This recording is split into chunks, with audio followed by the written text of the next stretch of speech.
Hello everyone, this is iRockTHS, and there has been some request for a tutorial on how to play NCAA 2014 in this day and age. But I am also using the College Football Revamped mod, which does require either a modified PS3, modified Xbox, or a or the emulator in order to work. So, but the main thing I want to talk about is how to actually play the game once you get in here. So there are two main game modes for NCAA 14. You have Dynasty and you have Road to Glory, since online's kind of dead.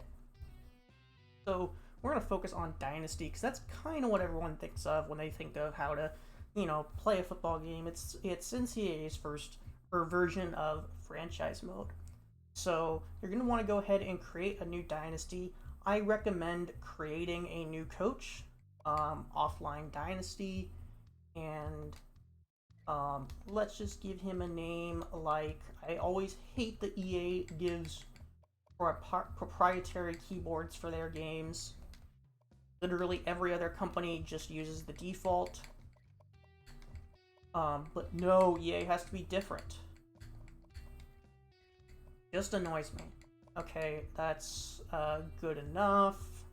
For offensive style, so you have a few different offensive styles. You have one back that's going to focus on offense with a running attack focused around a single back. Spread is focusing on shotgun and a little bit of pistol formations to spread out the defense. Pro style / pro is a much more running focused that also involves fullbacks. That's kind of not pro style in 2021, but was back in 2013 when this game came out. You've got run balanced, which is multiple. You got option run, which is just a traditional option, I think. So speed, power, not triple, and a little bit of read. You've got run and shoot, which I think is a lot like the West Coast offense. Air raid, which is just pass the ball all the time once a running back. Pistol, which focuses obviously on the pistol formation. Spread option, which does focus much more on the read option and the speed option, because it is going to be focused on playing out of the shotgun rather than a normal option is going to also have a lot of under center. Then you've got your various schools. So for this one, I am going to go with a spread offense. And I am going to go a little bit heavier on the pass than the run, and much more, a little bit aggressive. Sub frequency is going to be up to 65. CPU no huddle style is normal. Everything after this is kind of personal preference. That's just what I'm going to go with. I don't know exactly what this does because this was added partway through. I believe it was added partway through when they decided they were going to nerf no huddle style offenses by just making it take longer to do anything after calling a no huddle. So then you get into defensive style, which is the 4-2-5, which is a nickel. Hello. I have a cat up here, which is a nickel package that relies on a 4-man front with 2 linebackers and 5 defensive backs. Multiple defense, which relies on both using the 4-3 and the 3-4. You got 3-4 multiple, which is gonna use more than just base 3-4. It's also gonna do a lot of nickel and dime packages. 4-3 multiple, the same thing, but focusing on a 4-3 front. Traditional 4-3, traditional 3-4, 3-3-5, which is a nickel package with 3 down linemen, 3 linebackers, and 5 defensive backs. That sees a decent amount of play in college. I don't know if it's going to be the best option out in NCAA, but I am willing to try it. So then defend run, defend pass. I am going to slide a little bit toward defend pass. I recommend kind of defaulting to defending pass until you know what you're going up against, just because college football does tend to be more passing focused. Aggressive, conservative. I am much more conservative on defense. I don't tend to blitz, but if you do tend to blitz, and then sub-frequency, just because stamina can be a killer. So from here, I'm going to continue. So you have Begin Dynasty up here, but there are a few things you want to do first. So you can ignore Import Team Builder. If you can't connect to the internet, you cannot use this. So the first thing I want to look at is rules and difficulty. So I highly recommend you look at this, and if you have rosters, which if you've downloaded College Football Revamped or you found another set of rosters, turn off Generate Auto Names. The original game did not come with player names because they didn't have likeness rights. There are many mods and there are many rosters that fill those names in accurately. If you just have the base game and don't have anything like that, you probably want to turn on Generate Auto Names, because otherwise you're going to have like wide receiver 10 as your player. So Generate Auto Names just gives you real player names. If you already have that, there's no reason not to. I am going to change this to tutorial.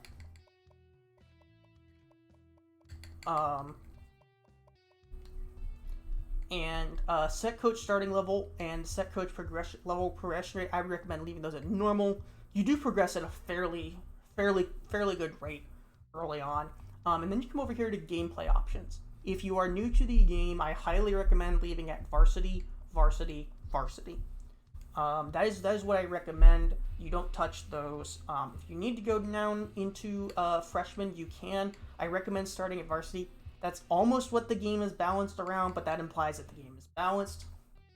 I recommend going to at least 6 minutes, just because I think 5 minutes is way too short. I have been playing 9-minute quarters on another Dynasty, and that's been a little too long sometimes. I'm going to go with 7 minutes. That is a personal preference. Play clock, I always leave that on. Game speed normal. I recommend turning this down. Player minimum speed threshold. So what that does is that means the lower you set this, the more the speed rating matters. So if you turn this up, that means defensive linemen are going to be able to catch up with the fastest wide receivers a lot better. I don't really know why this is a thing. I guess because if you really aren't that great, you might want to turn that up. Or if you're, a little kid, you might want to turn that up as kind of a accessibility issue. But for the most part, I don't really like that high. I hate it at 50, especially in the older games. You can turn that down without too many issues. Home field advantage effects and ice the kicker. I recommend turning both of these off, especially as a new player.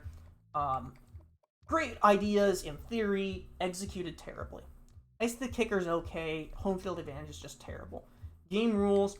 I do not recommend touching these, and I do not recommend touching custom AI on your first save until you really know how you're going to play in the game. Here, we're going to back out. I don't recommend doing custom conferences or custom bowl tie-ins unless you are playing in the base game and you want to update some things. Otherwise, I would leave these as they are, because then you're getting into really messing with things. From there, you want to go to Begin Dynasty. So what you're looking at here, once this loads, is you're going to look at every single school that you can play as. Now, mine defaults to Missouri because that's who I have set as my favorite school. Okay. Now you can sort by conference. It starts out with everyone in the NCAA, but you can sort by conference, and you can sort by prestige. Prestige is a general sense of how good a team is. So, for instance, you look at these 4 teams here, which it's going to be different in the base game than it is in College Football Revamped. You have 4 teams that are just not very good. You can take them over if you want more of a challenge. If you are new to the game, I do not recommend this. You also have your 6-star schools. Finn, what are you doing? My cat is pushing my monitor around while I'm trying to record this video. So you have your 6-star schools. So obviously the most notable example is Alabama. Obviously, probably the best college team going into the year. So if you really want to play You can play as Alabama starting out. I don't recommend playing as a really good team or a really bad team starting out. I think it can get very frustrating if you play as a really good team and you aren't doing well because you're not playing the game optimally, so you are falling into traps that the game expects you to know. I don't think it's a great way to learn that by playing on a team like Alabama or OSU or Oklahoma or something like that, where you just have these expectations that you're going to steamroll, and you just aren't if you're getting used to the game. So I recommend, if you want to play a school like that that's not in the SEC, or the Big 10 or the Big 12 or something like that, where you can have just a huge advantage on personnel, then that's great. I don't think there's too many schools that are in conferences like that in this game. So, from there, what I would recommend is if you really kind of want to get to know the game, you play a middling school in a decent conference.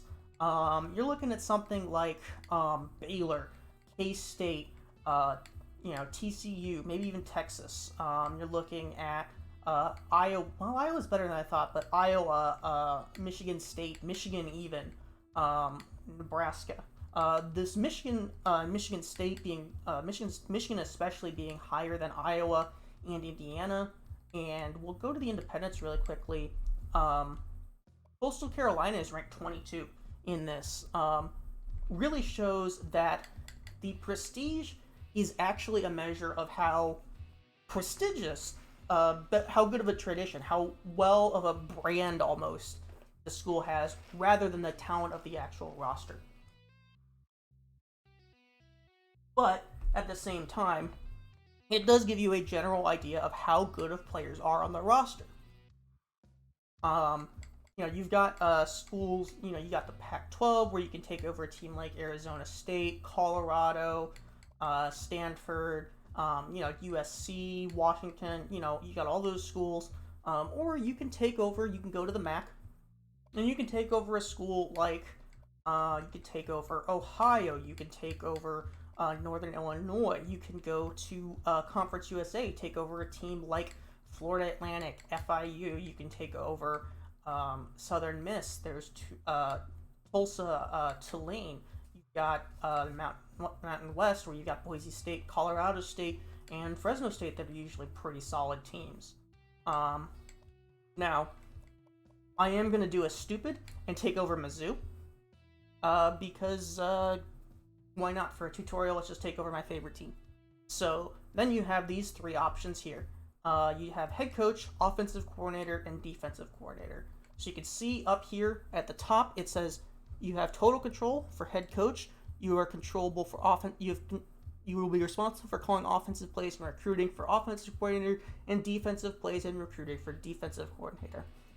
You're probably going to want to be a head coach, especially on your first playthrough. My other Dynasty on here, I am just an offensive coordinator, but that's more of I want to go through a little bit more realistic progression of taking a role as a coordinator and working my way up to a head coach job. So take over the head coaching job here, and you look at this doesn't really mean much. We're going to say, okay. So, dream job, that's a trophy or an achievement you get for signing with your alma mater. So here we have the coach tree, the coach skill tree. This was introduced in 2000 NCAA 14 to try and give a little bit of an RPG element to it, rather than just you're good or you're not. So you have for head coaches, you have the game management and the recruiting trees. You're going to want to almost exclusively focus on recruiting to start out with, because you are going to find out that your ability to recruit is significantly impacted by this. The game almost expects you to have decent recruiting ratings before you even think about starting the game, before you even think about recruiting. So you are severely hampered until you get this leveled up, especially scouting. Until you get scouting leveled up, you're going to spend a lot of points just trying to figure out how good the players you're recruiting are. For defensive coordinator and offensive coordinator, It depends a little bit on what you kind of want to focus on. I am going to go with stamina here, and stamina really affects your team's ability to keep your best players on the field. So that is what I'm going to go on. This is supposed to be the counter to home field effect and icing kickers. Obviously, it is early on, but just if you focus on this early on, you are just not going to be able to recruit effectively. So, and you gain XP fairly quickly. So say yes so it saves your changes. Then you come to the preseason recruiting board. So, or the preseason. So we're gonna skip set up recruiting board for now. I'm actually gonna do that in a separate video because it's a fairly long process. So you can go through the recruiting tutorial if you want. I haven't gone through the one that's in the revamped update. Maybe it's actually decent. I have a feeling it's the exact same one that came with the original game, which was basically useless. So go to redshirt players. So redshirting players is very important. It's a little bit of a kind of an intermediate skill, but it is something that is important to get good, recognize when you want to do it once you start getting the basics of recruiting and the game down. So what it does is let's go to quarterbacks here. Let's say we are looking at Tyler Macon here, right? So we've got a sophomore here, we've got a freshman here. So if we just leave him here, he's going to sit behind Bazelak for probably his entire career until his senior year. We redshirt him. That means we don't get to use him this year, but if we don't use him the entire year, next year he becomes a freshman redshirt, which means he still has 4 years of eligibility left. So I'm going to redshirt him because I think I don't really need to have him as an option. Brady Cook is going to be a very acceptable backup. And if Bazelak gets hurt or Cook gets hurt, I can always use Macon later. I can revoke the redshirt status and use him. And then I can still use the redshirt later. So if you're looking here at the at running backs, I'm looking here. I have 5 running backs. I obviously don't need Taj Butts. So I'm going to redshirt him. I'm not even going to think about whether or not the guy behind him is an adequate backup. There's 3 guys in front of him who are going to be just fine. Fullbacks, we don't have any. Most college teams don't. Wide receivers, you're kind of looking at the same thing. So I'm going to immediately redshirt Lovett, and I can also redshirt Deontay Smith. I'm not going to. I have a feeling, especially in a spread offense, I'm going to want him. You're going to... Typically, spread offenses are going to run 4 and 5 receiver sets, so these 5 are going to get a fair amount of action. One of them's going to get hurt at some point, so then your 6th guy's going to come off the bench. If for nothing else, also to relieve stamina, there's your 7th guy. You're looking absolutely fine going down here. Because you also have your tight ends. So I want all 3 of these tight ends. I could consider maybe redshirting this guy, but spread offenses do tend to also get tight ends heavily involved as well. Offensive line, don't see any positions with excessive offensive linemen. In fact, I'm going to want to recruit heavily on the offensive line because there's very few future options there. So I don't know what the defensive front that the Tigers run in real life is, even though I'm a Mizzou fan. It is looking to be 4-3 just based on the personnel. They have a lot of defensive tackles for a 3-4 front. So if I'm looking at this here, I have a lot of ends, and I have some very good freshmen. I am actually going to redshirt both of these freshmen. 6 ends is plenty to get through a season.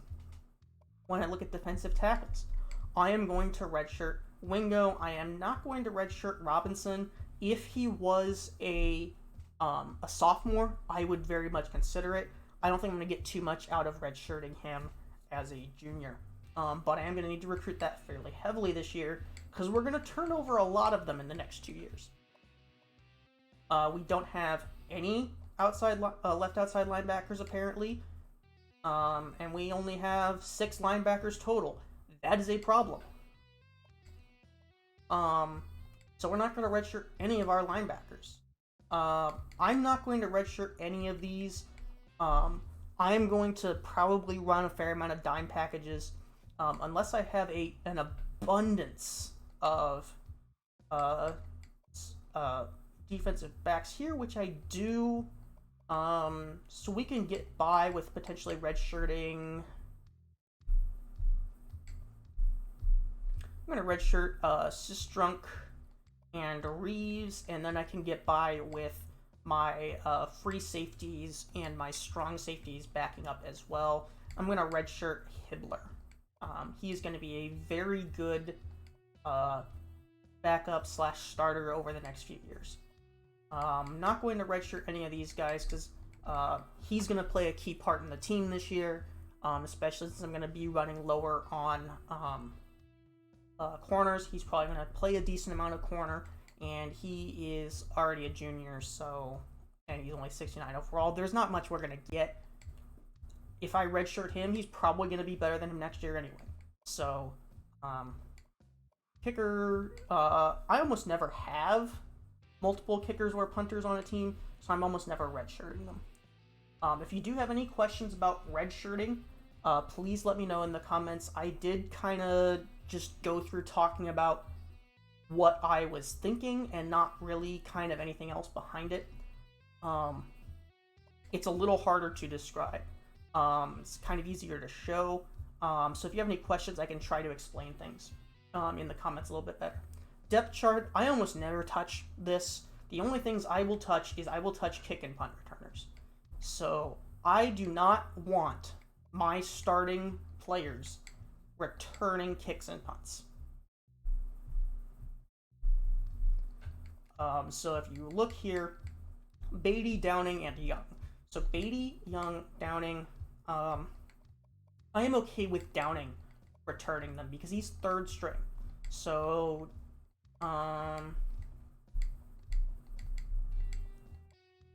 where is he? Downing. Yeah, there we go. So we go up here. We're gonna drop him, and we're gonna drop him to, I think AJ Hester isn't a starter. And we're gonna do the same thing here. I'm gonna do Hester and find Downing. Okay, and the reason is kick and punt returns are another chance for you to get hurt. You aren't more likely to get hurt on a kick return or a punt return in NCAA like you are in real life, but I still don't want to take an extra chance once or twice a game for my players to get hurt. So custom schedules, we're going to talk about custom schedules here. So the first thing is every single game that is a conference game has this lock next to it here on the left side. You cannot change either the location or the timing of these games. Those are locked. What you can change is every other week. You can have, I believe you can have a maximum of 12 games, so you have to switch another week to open, right? And another thing to mention is your strength of schedule is very important for determining your ranking, and I can't remember if it has any effect on recruiting in this game. It has in years past. So, FCS East, FCS is the schools below the top 11 conferences, I think, and above Division II. So these are teams like Missouri State, North Dakota State is in there. I think Delaware is in there. Those are kind of the schools that kind of get maybe the most recognition. I'm from Missouri, so I know Missouri State, but like Delaware is where Flacco went.